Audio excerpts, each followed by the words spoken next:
Dear students, welcome in my YouTube channel KB Classes, and I am here Kartikeya Bharadwaj to explain you all the topics related to the biology PYQ. We are going to solve PYQ as many of the students, क्योंकि कई students का कहना ये था कि sir PYQ कराइए, जिससे हम लोग का एक महीने में जो अच्छी तैयारी हो सकती है वो हम कर सकते हैं। तो उन बच्चों के कहने पे मैंने क्या किया, PYQ को सॉल्व कराना स्टार्ट किया है आज से, और हम लोग 2014 से क्वेश्चन उठाना स्टार्ट किया। पहले बायो का ईयर वाइज, देन केमिस्ट्री का ईयर वाइज। तो सबसे पहले हम आते हैं 2014 के कुछ बायोलॉजी के क्वेश्चन, जैसा कि आपको स्क्रीन पे दिख रहे होंगे। 2014 में कुछ 6-7 क्वेश्चन हैं और ये इंपॉर्टेंट क्वेश्चंस में आते हैं, और इसमें से कई ऐसे क्वेश्चन हैं जो बार बार बोर्ड रिपीट करता है। तो हम आज इन्हीं क्वेश्चंस को सॉल्व करेंगे, जिसमें मोस्ट इंपॉर्टेंट क्वेश्चन मैंने ब्लैक कलर से लिखा हुआ है। ठीक है, तो हम सबसे पहले स्टार्ट इसी से करते हैं, क्योंकि ये सबसे इंपॉर्टेंट टॉपिक है। ठीक है, जैसा कि हमको पता है यहां पे कुछ क्वेश्चंस जो लिखे हुए हैं वो सभी के सभी 2014 के आपको स्क्रीन पे दिख रहा होगा। तो यहां पे सबसे पहले हम स्टार्ट करेंगे इस क्वेश्चन से, जो मोस्ट इंपॉर्टेंट क्वेश्चन है। और इंपॉर्टेंट इसलिए है क्योंकि इसी क्वेश्चन से बार बार क्वेश्चन रिपीट किए गए हैं, अगेन एंड अगेन। कभी फिल इन द ब्लैंक्स करके, कभी उसको डिटेल पूछा है, अलग अलग तरीके से क्वेश्चन पूछता है। उसी में बेटा सबसे पहले हम आएंगे ग्लूकोज के बारे में। यहां पे क्या है, मेनी ईयर्स मैंने लिखा है, यहां मेनी ईयर्स। क्वेश्चन है कि जो ग्लूकोज होता है बेटा, ग्लूकोज वो कन्वर्ट हो जा रहा है पायरुविक एसिड में, पायरुविक एसिड या पायरुवेट भी कह सकते हैं। और ये पायरुविक एसिड से फिर 3 कंडीशन फॉलो करता है। एक कंडीशन आ जा रहा है आपका in the presence of oxygen, दूसरा आ जा रहा है इन द एब्सेंस ऑफ ऑक्सीजन, और तीसरा आ जा रहा है लैक ऑफ ऑक्सीजन। ठीक है बेटा, तो क्वेश्चन इस तरीके से पूछा हुआ है, राइज किया है, कई साल ये क्वेश्चन पूछे हैं, एनसीईआरटी का क्वेश्चन है, आपको याद रखना होगा इसको, मोस्ट इंपॉर्टेंट है। पहला पॉइंट, ग्लूकोज। आपको पता है ग्लूकोज एक मोनोसैकेराइड, क्या है, एक मोनोसैकेराइड है। और आपको पता है कि कार्बोहाइड्रेट का रेशियो क्या होता है। कार्बोहाइड्रेट में जो रेशियो होता है बेटा, वो हाइड्रोजन और ऑक्सीजन के बीच 2:1 का रेशियो होता है। और इसको जब हम सॉल्व करेंगे तो हम एक चीज जानेंगे कि जो ग्लूकोज है, ये ग्लूकोज पहले बदलता है पायरुविक एसिड में। किसमें बदलता है? पायरुविक एसिड में, CH3COCOOH में। ठीक है, और ये CH3COOH जो होगा, ये बनाएगा, ये पायरुविक एसिड है, जो कि एक मॉलिक्यूल ग्लूकोज से 2 मॉलिक्यूल पायरुविक एसिड का फॉर्मेशन होता है by the process of glycolysis. किस प्रोसेस के थ्रू बेटा? ग्लाइकोलाइसिस के थ्रू। ग्लाइकोलाइसिस क्या है? ग्लाइकोलाइसिस एक ऐसा प्रोसेस है जिसमें ग्लूकोज मॉलिक्यूल कन्वर्ट हो जाते हैं पायरुविक एसिड या पायरुवेट में, 2 मॉलिक्यूल पायरुवेट में। और सबसे पहले 3 साइंटिस्ट इम्बडेन, मेयरहाफ एंड पेरेनस, इम्बडेन, मेयरहाफ और पेरेनस, इन 3 साइंटिस्टों ने इस ग्लाइकोलाइसिस को एक्सप्लेन किया था। इसलिए ग्लाइकोलाइसिस का एक और नाम पड़ा, जिसको हम ईएमपी पाथवे के नाम से जानते हैं। और ये जो ईएमपी पाथवे बेटा, ये 10 स्टेप प्रोसेस होता है, और हर स्टेप किसी ना किसी एंजाइम से कैटेलाइज होता है। आपको जब हायर क्लासेस में आप जाओगे, क्लास 11th क्लास 12th में, तो आपको ये मिलेगा वहां पे। तो अभी हम बस इतना बात करते हैं कि ये जो ग्लूकोज है वो कन्वर्ट हुआ 2 पायरुविक एसिड में। उसके बाद क्या होगा बेटा, अगर ऑक्सीजन है, अगर ऑक्सीजन नहीं है, और अगर लैक ऑफ ऑक्सीजन है, यानी presence of oxygen, absence of oxygen and the lack of oxygen, इन तीनों कंडीशन में क्या क्या चीज हो सकती है। तो पहला पॉइंट बेटा स्टार्ट हम यहीं से करेंगे। If oxygen is present then it is termed as aerobic respiration. Then aerobic respiration का मतलब यहां पे बेटा क्या होगा, इस कंडीशन में कंप्लीट ऑक्सीडेशन होगा ना, कंप्लीट स्प्लिटिंग होगा, एंड देन पायरुविक एसिड यानी ग्लूकोज पायरुविक एसिड में, अब पायरुविक एसिड कन्वर्ट हो जाएगा किसमें? Carbon dioxide and water. ये आपको याद रखना है, बैलेंसिंग आपके ऊपर, आपको करना होगा बैलेंस की। अगर एक मॉलिक्यूल टूटता है तो 6CO2 और 6H2 बनेगा। ठीक है, और इससे एनर्जी बेटा बहुत निकलती है, 673 किलो कैलोरी एनर्जी, क्योंकि कंप्लीट स्प्लिटिंग है, कंप्लीट कंबस्शन है बेटा ये। इस वजह से हम कह सकते हैं कि ये एक ऐसा प्रोसेस है जिसमें ऑक्सीजन इन्वॉल्व है, और उसमें कंप्लीट ऑक्सीडेशन होगा पायरुविक एसिड या ऐसे कह ले ग्लूकोज का। अब दूसरा प्रोसेस है एनारोबिक एनारोबिक मतलब इन द एब्सेंस ऑफ ऑक्सीजन। अब अगर ऑक्सीजन नहीं है तो क्या होना चाहिए, उस प्रोसेस को हम फर्मेंटेशन कहते हैं। क्या कहते हैं, फर्मेंटेशन। अगर फर्मेंटेशन की बात करें बेटा, मान लिया गया कि एब्सेंस ऑफ ऑक्सीजन है तो क्या बन सकता है, ethyl alcohol C2H5OH plus carbon dioxide, और इससे बेटा बहुत कम एनर्जी निकलती है, अप्रोक्सीमेट 21 किलो कैलोरी। ठीक है, तो ये बहुत आसान प्रोसेस है बेटा। और तीसरा जो बेटा कंडीशन है वो है लैक ऑफ ऑक्सीजन। अगर लैक ऑफ ऑक्सीजन है, एग्जांपल अगर हम लोग जिम करते हैं, अगर हम जिम करें तो हम लोग डंबल उठाते हैं, जब डंबल उठाते हैं तो बेटा कुछ समय बाद लगता है कि यहाँ पे क्या हो रहा है, बहुत तेज दर्द होने लगा कि अब इससे ज्यादा उठा नहीं पाएंगे, तो क्या करेंगे हम, तो हम उस चीज को छोड़ देते हैं। हम कहते हैं भाई छोड़ो उसको, क्यों, क्योंकि अगर हम और कराएंगे तो मसल फैटिक हो सकता है, मसल में प्रॉब्लम आ सकती है, और वो केस क्या होगा, लैक ऑफ ऑक्सीजन की वजह से लैक्टिक एसिड बनता है बेटा। क्या बनता है, लैक्टिक एसिड बनता है, और लैक्टिक एसिड का फॉर्मेशन जब हो गया तो हमारी मसल प्रॉपर वर्क फिर नहीं करे, कुछ समय उसको रेस्ट की जरूरत पड़ेगी। तो इस तरीके से आपका पहला क्वेश्चन जो कि कई ईयर में पूछा हुआ है, इसको आपको तैयार करना है। ठीक है, सेकेंड क्वेश्चन बेटा,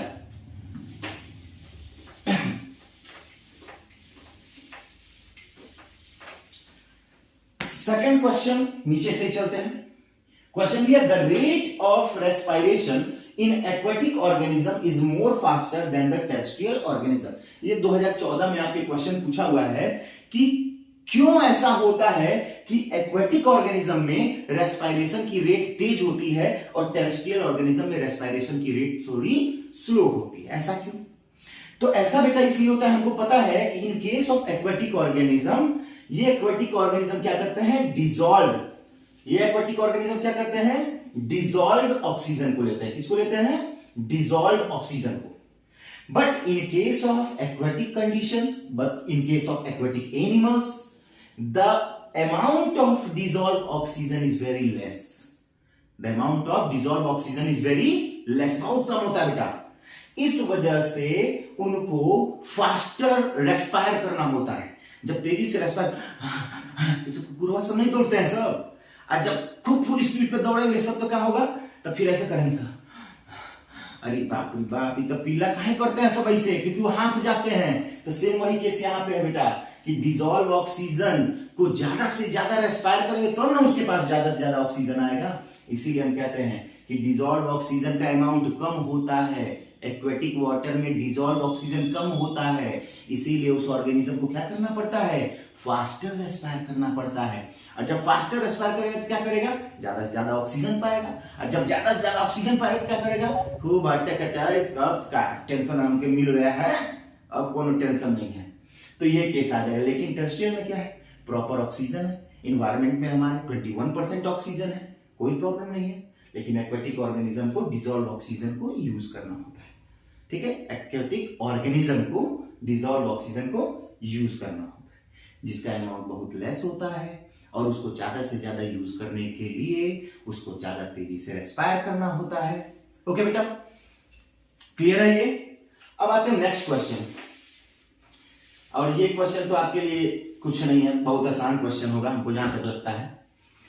mention 3 characteristic feature of hormonal secretion in human. Human में हार्मोनल सिक्रीशन के मेन फीचर्स आप बता दीजिए। अब हम क्या बताएं, इसमें सबको पता है, क्या पता है कि हमारे बॉडी में 2 सिस्टम होता है। कौन कौन? एक होता है इंडोक्राइन और एक होता है एक्सोक्राइन। कौन कौन सिस्टम होता है बेटा? एक इंडोक्राइन और एक होता है एक्सोक्राइन। एक्सोक्राइन का मतलब इसमें डक्ट होगा बेटा, जैसे हमारा liver largest gland of the body liver है, वैसे ही हमारे बॉडी में डक्ट वाली ग्लैंड को हम लोग एक्सोक्राइन कह रहे हैं। लेकिन इंडोक्राइन का मतलब क्या होता है? ये एक वो ग्लैंड होती है जिसको हम लोग बेटा डक्टलेस ग्लैंड कहते हैं। क्या कहते हैं इसको? डक्टलेस ग्लैंड कहते हैं। और ये डक्टलेस ग्लैंड क्या करेगी? यही हार्मोन का सिक्रीशन करती है। तो पहला टॉपिक तो आपको ये पता चल गया कि in our body there is some special glands which is known as endocrine gland, जिसको हम इंडोक्राइन ग्लैंड कहेंगे। और ये इंडोक्राइन ग्लैंड जो बेटा होता है वो डक्टलेस ग्लैंड होता है। पूरी तरह से डूबा होगा ब्लड में और अपने सिक्रीशन को डायरेक्ट ब्लड में छोड़ेगा। कहेगा भाई तुम लेके जाओ बॉडी में, घुमाओ इसको जहां तुमको जरूरत पड़े इसकी जरूरत। जैसे हम कहते हैं कि हमारे बॉडी में hypothalamus master of master gland है, तो अगर वो मास्टर ऑफ मास्टर ग्लैंड है तो क्या करेगा, वो पिट्यूटरी कहेगा भाई नाम, अब तुम क्या करोगे। मान लिया गया कि किसी लड़के का नाम सोहन है, उस सोहन ने कहा मोहन, इन्हें आम, मोहन आ गया पास में, अरे तुम जाओ ना, तुम भुजवा लेते आओ यहां से, तो भुजा कौन लेके आएगा, पिट्यूटरी लेके आएगा। पिट्यूटरी है, ये है सोहन। सोहन कौन है, सोहन है hypothalamus master of master gland, hypothalamus. ये कहेगा पिट्यूटरी को कि जाओ बेटा तुम तनी भुजा ले आओ। अब भुजा के लिए कोई भी ठेला है और सब ठेलवा कौन कौन है, वो सभी के सभी ठेले छोटे छोटे ग्लैंड है बेटा, कोई थायराइड ग्लैंड है, कोई टेस्टिस है, कोई ओवरी है, कोई एड्रीनल ग्लैंड है, कोई कुछ है, कोई कुछ है, कोई कुछ है। तो ये कहेगा भाई ये ना इतना ज्यादा ठेला हम क्या करें, कहेगा स्पेसिफिक लेके जाओ ना, 10 रुपया लेके जाओ तब बेजा भुजा मिलेगा, 5 रुपया लेके जाओ तब बेजा भुजा मिलेगा, 100 रुपया लेके जाओ तब बेजा भुजा मिलेगा, अगर 5000 रुपया लेके जाओ तभी यहाँ भुजा मिलेगा, क्या 5 स्टार होटल में जा रहा हो भुजा खाने के लिए। तो पिट्यूटरी ग्लैंड उन्हीं हार्मोन को कैरी करता है जो उसके लिए जरूरत पड़ती है, और हाइपोथैलेमस उसको इन्फ्लुएंस करता है। पिट्यूटरी बाकी को इन्फ्लुएंस करता है और कहता है कि तुम यहां लेके जाओ। जैसे एग्जांपल पिट्यूटरी ACTH एड्रीनोकॉर्टिकोट्रोफिक हार्मोन कहेगा कि बेटा तुम लेके जाओ इसको, अब किडनी के ऊपर एक ट्रायंगुलर सेल है, सॉरी एक ट्रायंगुलर ग्लैंड है, उसके पास लेके जाओ। एक ट्रायंगुलर ग्लैंड है कौन, ये है एड्रीनल ग्लैंड। कौन ग्लैंड, एड्रीनल ग्लैंड। और इस एड्रीनल ग्लैंड को तुम जाओ इन्फ्लुएंस कर दो, तो ये एड्रीनोकॉर्टिकोट्रोफिक हार्मोन आएगा, इसको इन्फ्लुएंस करेगा, तभी ना ये एड्रेनलिन, नॉर एड्रेनलिन, जिसको हम लोग इपिनेफ्रिन और नॉर इपिनेफ्रिन के नाम से भी जानते हैं। तो ये है पूरा हमारे इंडोक्राइन सिस्टम का फंक्शन। और चूंकि हमारे बॉडी में बिना हार्मोनल सिस्टम के नर्वस सिस्टम भी किसी काम का नहीं है, अब बिना नर्वस सिस्टम के हार्मोनल सिस्टम भी किसी काम का नहीं है। तो इस तरीके से बेटा हम बात करें कि ये 3 फीचर मेन है इसके। पहला कि ये सिक्रीशन करते हैं, अपने सिक्रीशन को डायरेक्ट ब्लड में छोड़ते हैं और अलग अलग ग्लैंड को इन्फ्लुएंस करते हैं। दूसरा कोऑर्डिनेट करते हैं पूरे बॉडी के ग्लैंड्स को। और तीसरा काम क्या करते हैं, उन सभी मैसेजेस को लाएंगे और मैसेजेस को लाने के बाद से, लेकिन याद रखिएगा ये मैसेज नर्व इंपल्स के साथ जुड़े हैं, बस ये केमिकली इन्फ्लुएंस हो रहे हैं और नर्वस सिस्टम उसको सपोर्ट कर रहा है, भैया तुमको यहां जाना है, ऐसे काम करना है। तो ये काम है बेटा हार्मोनल सिस्टम का, यानी इंडोक्राइन सिस्टम का। तो ये क्वेश्चन हो गया आपके नीचे के, ये 3-4 क्वेश्चन। अब आते हैं state the purpose of formation of urine. ये मोस्ट इंपॉर्टेंट है बेटा, अगर किडनी नहीं पूछता है तो आपसे ये क्वेश्चन जरूर पूछेगा कि यूरिन के फॉर्मेशन का मेन पर्पज क्या होता है। अब आपको ये पता होना इसलिए जरूरी है कि पर्पज क्या है। तो पर्पज की अगर हम बात करें तो हमको ये पता है कि यूरिन जो होता है बेटा, जो यूरिन होता है, वो यूरिन क्या होता है, एक्चुअल में इसके पास मेन पार्ट कौन है, यूरिया। कौन है, यूरिया। यूरिया फॉर्मूला जानते हो ना, NH4, यही होता है, नहीं, NH2CONH2, ये होता है। और ये क्या है, ये हमारे बॉडी में अगर लीवर के पास रह गया, क्योंकि लीवर में जब प्रोटीन डिसोसिएट होते हैं, जब पूरी तरह से डिकम्पोज होते हैं, तो अनयूज्ड प्रोटीन जब डिकम्पोज होंगे तो बेटा उससे बनेगा यूरिया। और ये यूरिया बेटा अगर लीवर में रह गया तो हमारे लिए ये पॉइजनस काम करेगा। कैसे काम करेगा, पॉइजनस काम करेगा। और जब पॉइजनस काम करेगा तो बेटा क्या होगा, हमको बड़ी दिक्कत होगी, हाई तकलीफ, हाउ तकलीफ, 2x2 के रूम में बैठना तकलीफ, बहुत तकलीफ है। तो कई केस है इसमें हीमेटूरिया हो जाएगा। हीमेटूरिया क्या है, यूरिन में ब्लड का आना। ग्लाइकोसूरिया भी हो सकता है, अमाउंट ऑफ ग्लूकोज बढ़ सकता है, बहुत सारी चीजें। एक का डिस्टर्ब होना बॉडी के पूरे फंक्शन को डिस्टर्ब करेगा, क्योंकि हमको पता है कि हमारे बॉडी में लीवर से जुड़ा हुआ एक और सिस्टम है, हिपैटिक पोर्टल सिस्टम, जो हमारे एलिमेंट्री कैनाल से लीवर को जोड़ रखा है। तो ये याद रखना है वो कि क्या क्वेश्चन पूछा आपसे, state the purpose of formation of urine. Urine कैसे फॉर्म किया, तो यूरिन के फॉर्मेशन का मेन पर्पज क्या है? तो पर्पज ये है कि हम यूरिया को क्या कर देंगे, we want to get rid of urea, and get rid of urea means urea से हमको निजात पाना है। और यूरिया से अगर हम निजात पा गए बेटा तो हमारे बॉडी में पॉइजनस चीजें ही नहीं, बल्ले बल्ले है, अब कौन टेंशन है। अब घर में आके आराम से कोल्ड ड्रिंक पी के सुतेंगे, कोनो टेंशन नहीं है। तो ये हो गया बेटा क्वेश्चन नंबर ये वाला। ठीक, अब आते हैं हम लोग ये जो 3 क्वेश्चन और बचे हैं इसको कवर अप करते हैं बेटा। तो 2014 के बायो के क्वेश्चन हो जाएंगे, लगभग 2-4 और क्वेश्चन होंगे नेक्स्ट वीडियो में, उसको भी एक्सप्लेन करेंगे। अब आता है बेटा नीचे से इस क्वेश्चन को देखो, in the absence of muscle cell और muscle how do plant cell show movement. अब ये क्वेश्चन आपको फंसा दिया। अब आप सोचेंगे कि हमारे बॉडी में तो मसल्स है, मसल्स या सैक्रोमियर्स हैं। सैक्रोमियर्स क्या करेंगी, हमारे बॉडी के स्ट्रेच में, कॉन्ट्रैक्शन में हेल्प करेंगी। एक्टिन है, मायोसिन है, इसमें तो कुछ है ही नहीं। इसमें कुछ नहीं है तो क्या करता है तुमको पता है बेटा? प्लांट जो होता है, जो प्लांट होता है वो क्या करता है? प्लांट क्या करेगा? प्लांट ग्रोथ करता है, केवल ग्रोथ करता है। इसका मतलब सेल में इसके ग्रोथ होगा, ठीक है। और ये ग्रोथ कैसे होगा? 2 तरह से ग्रोथ होंगी। पहली चीज आपको पता है, in case of plant there is no nervous system, तो ग्रोथ कैसे करेगा? एक हार्मोन के हेल्प से, हार्मोन के हेल्प से ग्रोथ करेगा। या आप ऐसे कह लें कि प्लांट सेल में मसल सेल तो है नहीं, तो प्लांट सेल मूव कैसे करेगी? तो आपको पता है कि इन केस ऑफ प्लांट मूवमेंट नहीं, ग्रोथ होता है, ग्रोथ को ही मूवमेंट कहते हैं। तो हार्मोन जो होता है बेटा वो इसके ग्रोथ के लिए मेन रेस्पॉन्सिबल होगा, जो अलग अलग स्टिमुलस के अगेंस्ट रेस्पॉन्स देगा, जिसकी वजह से इस प्लांट में मूवमेंट हो सकता है। जैसे आपको पता है chemotropism, the movement toward the chemical.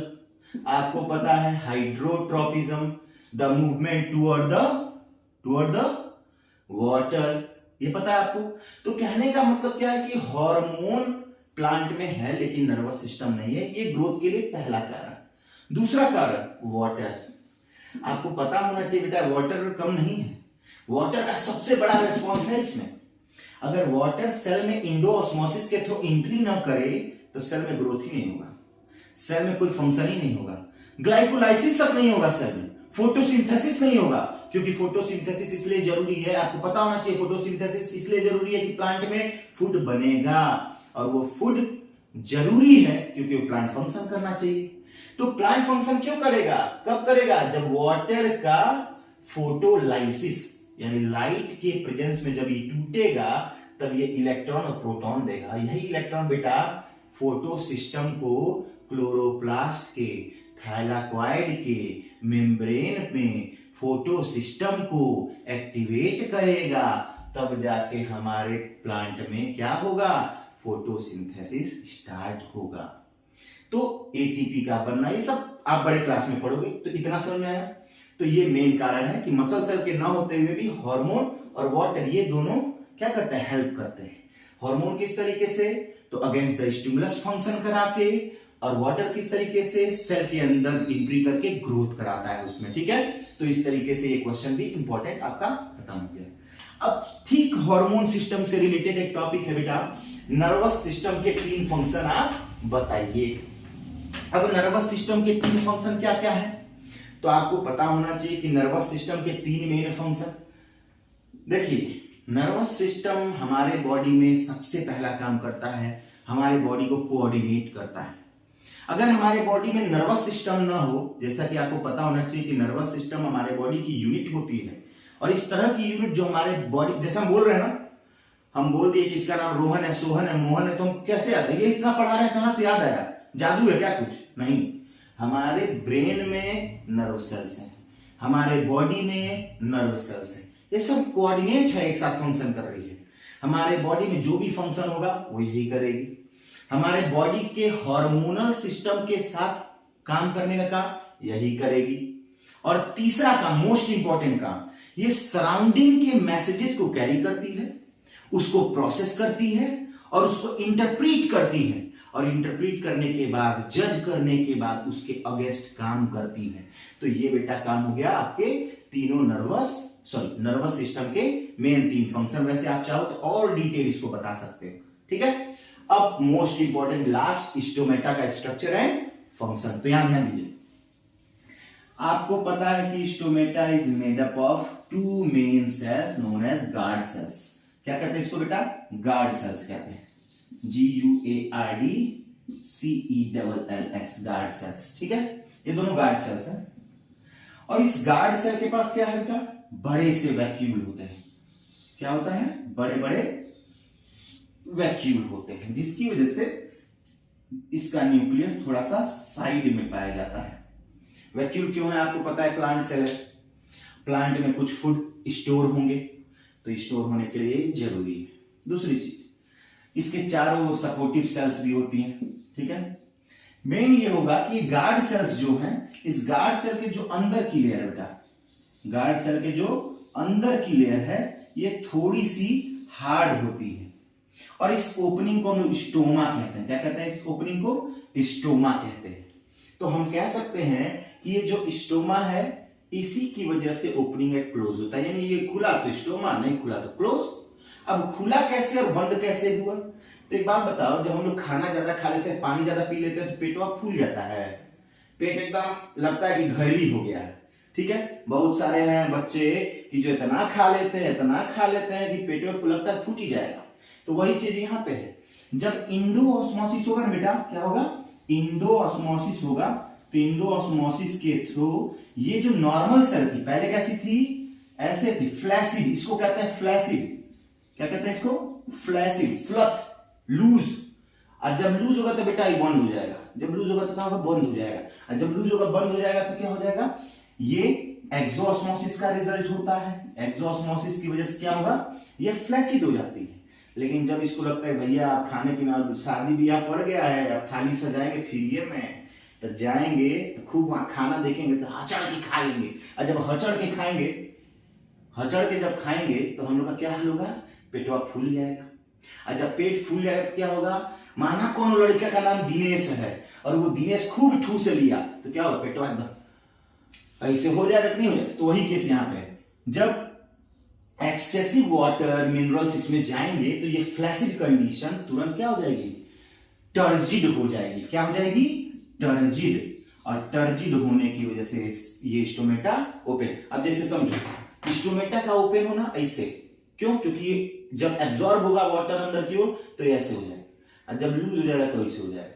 तो मुंह में उतर नहीं जाता है। अभी कौन कह दे किसी लड़की को कि आई लव यू, अब कह दे तरीके आई लव यू, इस समय में प्यार करेगा, पढ़ाई के समय में प्यार करता है, तो क्या होगा? उसका मुंह उतर जाएगा। आप कह देगी यस, तब क्या होगा? मुंह खिल जाएगा एकदम। सेम वही केस यहाँ पे बेटा, जैसे ही इंडोऑस्मोसिस हुआ ये तुरंत टाइट, क्योंकि अंदर का जो वॉल है बेटा थोड़ा मोटा होता है, ज्यादा बेंड नहीं करेगा, बाहर स्ट्रेच ज्यादा होगा, और टर्जिडिटी की वजह से वो ऐसे। और टर्जिडिटी कब आती है? जब वॉल प्रेशर और अंदर से लगने वाला टर्गर प्रेशर दोनों बराबर हो। तो इस केस की वजह से आता है। तो ये केस होगा कि ये सेल टर्जिड हो जाएगी और स्टोमेटा ओपन। और जब एक्सोऑस्मोसिस होगा तो ये सेल लूज कर जाएगी, तब क्या होगा?